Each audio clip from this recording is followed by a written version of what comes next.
ভাই এই যে ধরেন আপনার এখানে ৬,০০০ টাকা দিলাম, কাজ শেষ হলে আরো ৪,০০০ টাকা দিব। কাজটা কিন্তু ভালো করে করবে। বোন রে, তুই যাইছিস, আমি কত খুশি হয়েছি। তোরও জামাই নাই, আমারও জামাই নাই। তুই আমার লগে আজকে পরের থেকে আমার লগে থাকবি, তুই আর যাবি না। আর কদিন আগে আমাকে ফোন দিলে নাকি তুমি? আমার তো ভালো হইতো, আমার বাড়িতে একটু মন চান, আমার একটা পোলার রস আমাকে খুব জ্বালা যন্ত্রণা করে। আহারে বোন, আমি তো জানি না তুই আমার কাছে থাকবি। আমি যদি জানতাম তাহলে আমি তোমার অনেক আগে নিয়ে যেতাম। ওই পোলার বোর কাছে থাকা লাগবে না, তুই আমার কাছে থাকবি। আমার পোলার বউটা ভালোই আছে। সত্যি? হ্যাঁ।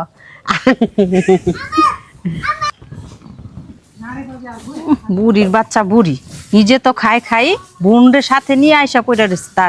তোরা তাড়ানির ব্যবস্থা করতেছি। ভাই এই যে ধরেন আপনার এখানে ৬,০০০ টাকা দিলাম, কাজ শেষ হলে আরো ৪,০০০ টাকা দিব। কাজটা কিন্তু ভালো করে করবে। চিন্তা করা লাগবে না ভাবি, আপনার কাজটা ১০০ সাকসেস করে দিব আমি। যা করা লাগবে কিন্তু ৪,০০০ টাকা দিয়েন ভাবি। হ্যাঁ আচ্ছা ঠিক আছে। আচ্ছা ঠিক আছে।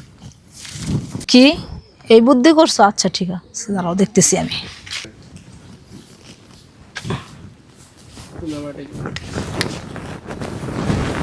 এই দেখে যাও, শুনো, এই দেখো তোমার মা এই বুইরা বয়সে বাতার ধরছে।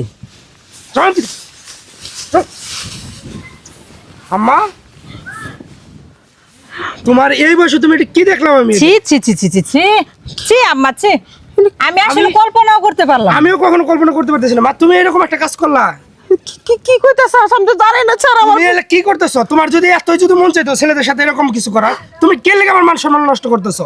তুমি একটাবার আমার বলতে পারতা, দরকার হলে আমি তোমাকে আবার বিয়ে দিতাম। এই কথা তোর মায়ের কবে বললে? আমি তো কিছু জানি না। তোমার আর আমি এই বাড়িতে আর রাখতেছি না।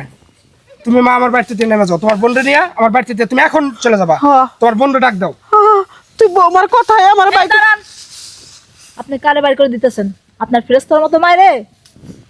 শোনো, আমি নিজে চোখে দেখছি। আপনি কি দেখছেন নিজের চোখে? আমি নিজে চোখে দেখছি, সোহেলের সাথে আমি নিজে চোখে দেখছি। আপনি শুনেন, আমি বলতেছি আমি নিজে চোখে দেখছি। এই কাজগুলো আপনার বউ করছে। এই কাজগুলো আপনার বউ সোহেলের টাকা দিয়ে করাইছে। আরে না, টাকা দিয়ে কাজগুলো করছে। জিজ্ঞাসা আরে করেন। না, ও কি সত্যি কথা সত্যি কথা বলতেছে ও? আরে সবই মিথ্যা কথা। আবার তুমি ও মিথ্যা কথা ও দেখছে না? বৌমা কোন কারণে আমার এই বয়সে মিথ্যা অপবাদ দিলা? আমার বোনটা তুমি এসে সত্যি কথা বলো এখনো, তা নাহলে কিন্তু তোমার আর আজকে। হ্যাঁ আমি সত্যিই বলছি, তোমার মা আর তার বোন মিলে এখানে কোনো কাজ কাম না করে, সংসারের কোনো কাজই করে না, সব কাজ আমি করি, খালি বসে বসে খায়। তাহলে কি করব? তাই বলে তুমি এরকম একটা কাজ করবে আমার মাকে নিয়ে? বুঝছি। আর তোমার কারণে আমি মানে ভুল বলছি মা। তুমি তুমি তুই আর কোনো কথা কইস না মা। আমি জাসমিন, আমার বোনটা নিয়ে আমি বাইরে হয়ে না গেছি। মা, তুমি যাবে না, দরকার হলে ও চলে যাবো, ওরে দৌড়াই দেবো। মা তুমি এই বাড়িতে থাকবা, এটা তোমার বাড়ি। আমি আরে আমি আনছি, ওরে দৌড়াই দেবো। তুই বোনের সুখে থাক, আমার বোন না আমি রাস্তা রাস্তা ভিক্ষা করবো। খালা না, বোন, অবশ্যই না। তুই দিন আমাকে বলছিলি তোর পোলার বউ খুব ভালো। আমি আমার বাড়ি থেকে আসলাম আমার কষ্টের নিগে, তোর কাছে একটু ভালো। এই ভালোর নিগে এসে আমার এই কপালে যে এটি জুটবো আমি কোনোদিন কল্পনা করি নাই। বোন চল যাই, আমরা দুই বোনের বাড়ি থেকে বাইরে না না যাই। না আম্মা, তুমি তাড়াতাড়ি মার কাছে মাপ চাও, তুমি অন্যায় করছো। আম্মা আমি অন্যায় করছি, আমাকে মাফ করে দেন। ঠিক আছে ঠিক আছে, আমার মাফ করে দেন। মাফ করে দে বোন, মাফ করে দে। আপনি না মাফ না করলে আপনার ছেলে আমার মাফ করবে না। ওঠো, আমি মাফ করছি। আম্মা, মা ও তো তোমার মেয়ের মতনই মা, তুমি ওরে আমি মাফ করছি। এখন ভুল করে ফেলাইছে। মা গো, তুমি যদি সময় মতো না জানি, সবকিছু বুইলা যান, আবার সব এই ঠিক হয়ে যাবে সবকিছু। আমার বোনটা ইতি, আমরা দুটা বোন ছাড়া আঙ্গু কেউ নাই। বোনে তো বোনেরা জায়গা দিব।